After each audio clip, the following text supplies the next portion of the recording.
Pois é, galera, um vídeo com muitas informações no Flamengo, muita coisa acontecendo, profissional de 15 anos de casa no Flamengo sendo demitido, profissional importante, nós vamos falar aqui, já falo o nome para vocês, Carlos Noval. Pois é, profissional extremamente importante, foi ele que, entre aspas, achou o Vinícius Júnior, o Lucas Paquetá e várias outras joias que passaram aí pelo Flamengo. Estava no Flamengo fazendo um trabalho importante na categoria de base, porém, demitido depois de 15 anos de Flamengo. Nós vamos contar os motivos dessa demissão. Tem também Matheus Gonçalves sendo vendido pelo Flamengo para um clube da Série A. Nós vamos trazer valores aqui, situação vista como muito bem encaminhada para a saída dele. E tem também Pedro, fora da lista de relacionados do técnico Felipe Luiz para pegar o São Paulo. E não é por problema físico, é uma opção técnica, ou seja, o Felipe Luiz, por desempenho do jogador, decidiu não relacioná-lo para pegar o São Paulo nesse sábado no Maracanã. E a gente vai trazer bastidores dessa decisão, vamos trazer todos os lados e eu vou querer a opinião de vocês em relação a essa situação envolvendo o atual camisa 9 do Flamengo. Mas antes, galera, queria pedir para vocês hyparem o vídeo. Hoje eu recebi um feedback lá na academia, falando, pô, Vene, você pede para a galera se inscrever, dar o like, compartilhar, por que você não pede para a galera hypar o vídeo? Falei, pois é, tá aí, feedback aceito. Obrigado pela sugestão, Leandro, tamo junto.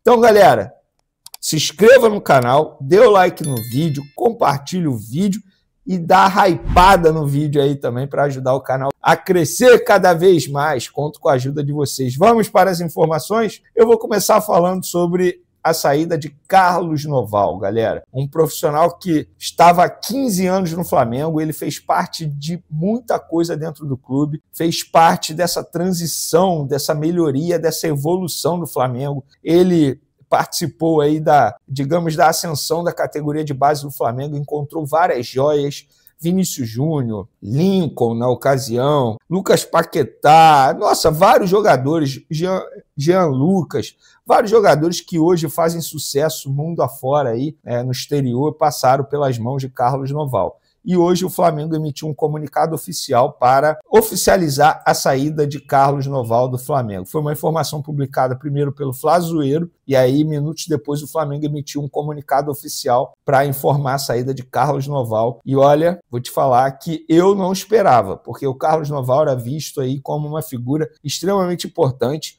Arrisco a dizer que ele não fica desempregado um dia se ele quiser. Provavelmente, com certeza, tá? O telefone dele está tocando com vários outros clubes o convidando para trabalhar, porque ele é muito bem avaliado no mercado. Porém, vamos trazer aqui o porquê da demissão dele. O Clube de Regatas do Flamengo informa que Carlos Noval não exerce mais a função de diretor das categorias de base. O clube agradece pelo profissionalismo, dedicação e identificação demonstrados ao longo de sua trajetória no mais querido, repleta de conquistas durante os mais de 15 anos de serviços prestados no futebol rubro-negro, e deseja sucesso em seus próximos desafios. A partir dessa data, Alfredo Almeida assume a função no Flamengo. Com vasta experiência na formação e desenvolvimento de atletas, Alfredo chegou ao clube em janeiro de 2025 e, desde então, vem atuando na estruturação de um projeto de integração entre o futebol profissional e as categorias de base. Agora, após a decisão conjunta entre o presidente do clube, Luiz Eduardo Batista, e o diretor técnico de futebol profissional, José Boto, ele assume integralmente o setor. Na próxima segunda-feira, Alfredo Almeida e Bruno Pivetti, novo técnico da categoria Sub-20 do Flamengo, serão apresentados oficialmente em coletiva de imprensa no CT George Elal às 11 horas. Bom, pessoal, pelo que foi me falado, o Carlos Noval saiu por uma metodologia de trabalho. A explicação foi essa, por entender que precisava de uma mudança na metodologia de trabalho, e o Alfredo Sampaio se encaixa no perfil que o José Boto, que o clube, que o Luiz Eduardo Batista, o BAP, presidente do Flamengo, estavam procurando. Então, questão de metodologia. Todo ciclo tem seu começo, meio e fim. E o ciclo do Carlos Noval chegou ao fim, mas repito, eu confesso que eu não esperava, porque ele é um profissional que é muito bem avaliado no mercado. E boa sorte ao Noval, um cara extremamente do bem, um cara que sempre atendeu muito bem todos da imprensa. Inclusive, ele já foi diretor executivo do time profissional do Flamengo, tá? Na ocasião, eu lembro, em 2018, para substituir o Rodrigo Caetano. Então, enfim, boa sorte ao Carlos Noval, mas duvido que ele fique desempregado durante muito tempo, que é um profissional muito bem avaliado no mercado. Vamos falar agora do Pedro, galera. O Pedro não foi relacionado pelo técnico Felipe Luiz para pegar o São Paulo nesse sábado por uma decisão técnica, pelo desempenho do jogador nos treinamentos. E, de fato, gente, aí é informação de bastidor. O Felipe Luiz, entre aspas, sempre pediu mais do Pedro nos treinamentos. Achava que o Pedro poderia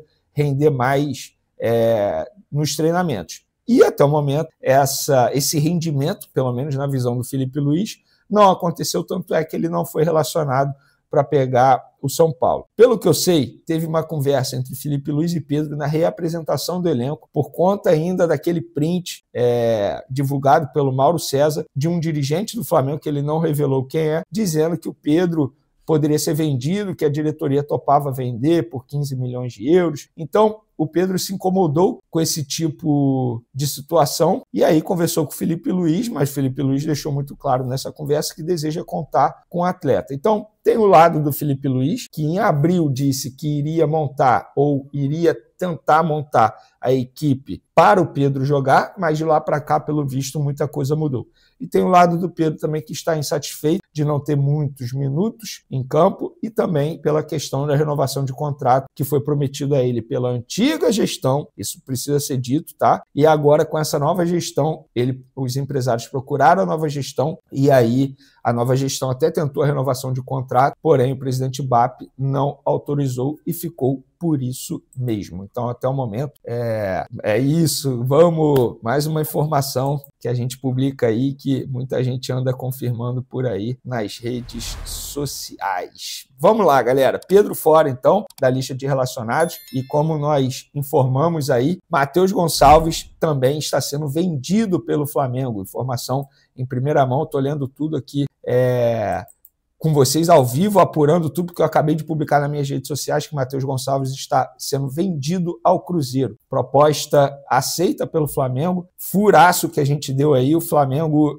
vendendo Matheus Gonçalves por 3,5 milhões de euros por 50% dos direitos econômicos do atleta. Isso é igual a 20... Vou fazer a cotação do dia aqui, vamos lá, ao vivo aqui para vocês. Isso é igual a 22,5 milhões de reais, mais ou menos. Bota aí, 22,5 milhões de reais. Então o Flamengo vendendo 50%, proporcionalmente seria 50 milhões de reais se fosse 100%. Porém, o Flamengo mantém 50% do atleta por uma futura venda, que eu acho que lá no Cruzeiro ele vai sim performar, e esses 50% dos futuros vão acabar rendendo mais dinheiro ao Flamengo do que esses 22,5 milhões de agora. Vou dar minha opinião. No meu último vídeo falei que achava que ele poderia ter mais oportunidades, mas nitidamente o Felipe Luiz não queria dar mais oportunidades a ele.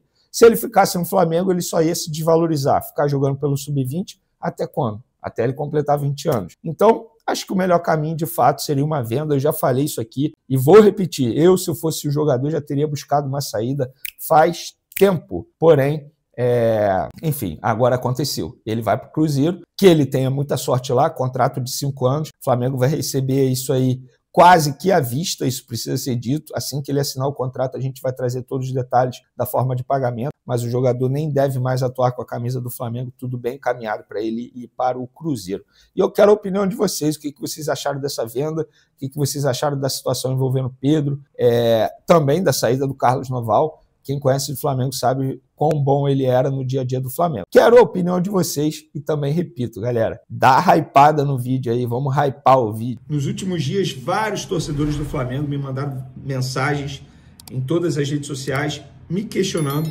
sobre a dívida do Internacional com o Flamengo em relação a Thiago Maia, porque nunca mais foi falado sobre isso. E aí eu fui apurar e repito, me deu muito trabalho porque eu tive que ter acesso ao documento junto à CNRD, que é o órgão da CBF, que administra, que toma conta dessas cobranças de dívidas entre clubes. Eu tive a oportunidade de assistir ao jogo do Flamengo contra o Botafogo pelo Campeonato Brasileiro Sub-20. O Lohan já faz parte do Sub-20, né? Ele voltou de vez, e o Matheus Gonçalves ele pediu para jogar essa partida para não ficar sem ritmo, tendo em vista que ele está tendo poucas oportunidades no elenco profissional do Flamengo. E os dois jogaram muita bola. O Matheus Gonçalves, inclusive, foi o autor dos 2 gols do Flamengo. O primeiro, um golaço, uma pintura. O segundo, um belo gol, jogada linda, maravilhosa, jogada que contou com o Lohan, dando balão no adversário. Então os dois jogaram muita bola nessa partida. E eu vou ser sincero, eu não consigo entender o fato de Felipe Luiz não dar mais oportunidade, pelo menos ao Matheus Gonçalves. O Lohan eu até entendo, voltou para o sub-20 para fazer todo o processo certinho, para não pular etapas. O Matheus Gonçalves, embora seja jovem também, mas é um jogador que já foi emprestado para o Red Bull Bragantino. Eu acho que ele está mais pronto para estar no profissional. E eu, por exemplo, não vejo motivos de você investir 40 milhões de reais num atacante irlandês que não sabe finalizar, sendo que você tem o Matheus Gonçalves ali pronto para você utilizar. Beleza, são funções diferentes, talvez. Embora o Matheus Gonçalves renda muito bem pelo lado direito, mas na época de Vitor Pereira no Flamengo, o lado esquerdo ele também fez e fez muito bem, tá? Então, eu acho que vale o Felipe Luiz abrir o olho com esses dois jogadores, sobretudo em relação ao Matheus Gonçalves. Eu, no lugar do Matheus Gonçalves, já teria até saído do Flamengo, porque eu acho que ele tem que ter muitas oportunidades, é um garoto que tem um potencial absurdo. O Lohan, eu entendo, está passando por esse processo novamente aí de maturação lá no Sub-20. Mudando de assunto, o Hulk parece que debochou do Flamengo antes do jogo contra o Flamengo aí pela Copa do Brasil. Ele falou sobre a participação do Flamengo no Mundial de Clubes e os sites aí que falam do noticiário do Flamengo entenderam que ele foi debochado, abre aspas. Não sei se eles estão cansados ou não. Aqui, por exemplo, a gente está acostumado a fazer 9 jogos no mês. Eles fizeram talvez 5 jogos, nem isso, não sei, não é bem por aí, não estão cansados. Se você olhar para o outro lado assim, vamos fazer uma observação mais real. Os caras que estão acostumados a jogar 9 jogos no mês, fizeram 4 no Mundial, cara, toca as perninhas, estão com as perninhas levinhas. É uma situação nova para a gente, não sabemos como vai ser. Se as equipes que estavam no Mundial estarão com mais ritmo, ou se os times que conseguiram descansar vão retornar em melhores condições físicas. A gente não sabe, só quando começar os jogos. Estamos concentrados para fazer grandes jogos. Esse mês vai ser muito importante para a gente. Tem o Flamengo na Copa do Brasil, concluiu o Hulk em entrevista coletiva. E aí, vocês acharam que teve deboche? Lembrando que os 2 jogos entre Flamengo e Atlético Mineiro estão marcados para 31 de julho, jogo de ida no Maracanã, e 6 de agosto, jogo de volta na Arena MRV. Vamos agora para o assunto principal desse vídeo, as dívidas. Na verdade, a dívida do Internacional com o Flamengo. E eu já vou falar logo, o Corinthians não deve ao Flamengo, não tem pendência com o Flamengo, não tem inadimplência com o Flamengo, não tem nada em relação à compra do Mateuzinho e nem do Hugo Souza, pelo menos nesse momento. Se futuras parcelas forem vencidas e não pagas, obviamente a gente vai trazer aqui. Mas até o momento, o Corinthians está ok com o Flamengo. Já o Internacional não está ok, o processo está no órgão da CNRD, da CBF. Vene, por que o Flamengo não vai à FIFA e cobra do Internacional como fez com os clubes portugueses? Porque não pode. O Flamengo, todos os clubes brasileiros, para cobrar de um outro clube brasileiro dívida, tem que ir à CNRD. Por exemplo, o Cuiabá está aí para receber mais de quase 50 milhões de reais de alguns clubes do futebol brasileiro e está na CNRD também. E lá você negocia, você entra com uma ação na CNRD e vai negociando com o clube. No caso, o Flamengo entrou com a ação no dia 27 de novembro de 2024. O processo da CNRD é 2024/0/01805. Eu tive acesso a esse documento. E vamos lá.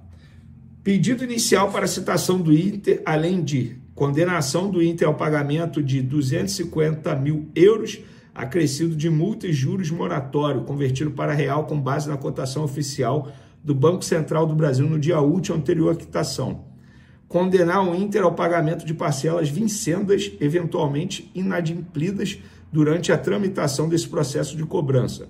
Condenar o Inter ao reembolso das custas recolhidas pelo Flamengo, bem como dos honorários advocatícios sucumbenciais a serem fixados no mínimo de 10%. Requer a aplicação de sanções ao Inter caso este não cumpra voluntariamente o disposto acima. E aí que tá. A resposta do Inter trata todo o tempo da pandemia e da tragédia ocorrendo em 2024, afetando todo o centro de treinamento do clube. Trata do prejuízo que teve com a impossibilidade de receber público e que ainda que esteja tentando se recuperar financeiramente está distante de uma solução. destaca que o atraso se deu pela crise financeira que o clube vivencia. Apresenta um pedido de parcelamento em 10 parcelas, com início em 25 de fevereiro de 2025 até 25 de 11 de 2025. O Flamengo alerta que o contrato com o Inter foi firmado 2 meses após a tragédia no Sul, ou seja, não houve modificação do quadro econômico do Internacional. O Flamengo rejeita a proposta de acordo, indicando novamente que o Inter arrecadou cerca de 135 milhões de reais com a venda de seus atletas em 2024. 4 meses sem movimentação. A CNRD. O Flamengo vendeu, só para recordar, o Thiago Maia Internacional, 50% dos direitos econômicos por 4 milhões de euros. 1.250.000 euros já estão vencidos e o Flamengo não recebeu esse valor. E assim, gente, com todo respeito ao Internacional, mas como é que o clube alega isso no processo da CNRD e continua contratando jogadores? Esse é o ponto do fair play financeiro, gente. Como é que um clube que deve a outros continua gastando horrores? Eu estou falando do Internacional porque é esse caso com o Flamengo, mas tem vários outros que fazem isso, inclusive o Botafogo, que é SAF atualmente. O Botafogo deve a alguns clubes, mas continua contratando. O Corinthians, nem preciso falar, né? O Corinthians está numa confusão danada com o Memphis Depay, que não se reapresentou, porque não pagaram uma bonificação para ele prevista em contrato, não pagaram segurança do Depay. Gente, na boa, não dá para o futebol brasileiro evoluir dessa maneira. Como é que um clube que continua contratando alega isso no processo junto à CNRD e contratou milhões e vendeu milhões, como o Flamengo disse aqui? Então, ou a CBF cumpre, o novo presidente da CBF cumpre o que prometeu de correr atrás de um fair play financeiro, ou o nosso futebol brasileiro vai ficar nessa o tempo todo e de uma maneira injusta. Porque o Internacional tem os mesmos direitos que o Flamengo, por exemplo, que é um clube organizado, que o Palmeiras, que é um clube organizado, Cuiabá, que é um clube organizado, Fortaleza, que é um clube organizado. Enfim, fica aí a informação e também um pouquinho do meu desabafo. Quero a sua opinião e valorize essa informação, porque de fato deu muito trabalho. O clima esquentou de vez na Gávea. Em plena véspera do duelo decisivo contra o São Paulo, os torcedores do Flamengo foram surpreendidos com a ausência de Pedro entre os relacionados, e a reação foi imediata. O alvo da revolta? Felipe Luiz. Nas redes sociais, choveram críticas ao treinador, que decidiu deixar o camisa 9 de fora da partida deste sábado, 12, no Maracanã. Pedro, que fez trabalhos na academia e até apareceu no campo, não treinou com o grupo e ficou de fora do jogo. A torcida, já impaciente, agora cobra respostas e atitude. Se você também acha que essa história não pode acabar assim, se inscreve no canal e vem acompanhar cada bastidor com a gente. A verdade é que a situação de Pedro vem se arrastando desde sua volta de lesão, em abril. Apesar de já estar apto fisicamente, o atacante não conseguiu se firmar de volta ao time titular. No Mundial de Clubes, foi titular contra o Esperance e o LAFS, mas sequer foi acionado no jogo contra o Bayern de Munique. Contra o Chelsea, entrou só nos acréscimos. Isso gerou questionamentos dentro e fora do clube. Como um dos jogadores mais decisivos do elenco, Pedro tem nome, história e bola para estar entre os 11. Mas Felipe Luiz parece não enxergar da mesma forma, e a torcida já não esconde mais a insatisfação. E tem mais, mesmo com essa crise interna, o Flamengo decidiu formalizar uma proposta de renovação para Felipe Luiz. A diretoria iniciou conversas logo após a eliminação para o Bayern, e o atual contrato do técnico vai até o fim deste ano. Mas será que é o momento certo para isso? Com o time pressionado, o torcedor cobrando mudanças e Pedro fora até da lista de relacionados, a renovação de Felipe acende ainda mais o debate. E você, torcedor rubro-negro, o que acha disso tudo? Deixe sua opinião nos comentários e, claro, se inscreve no canal para não perder nenhuma novidade. Aqui é Mengão 24 horas por dia.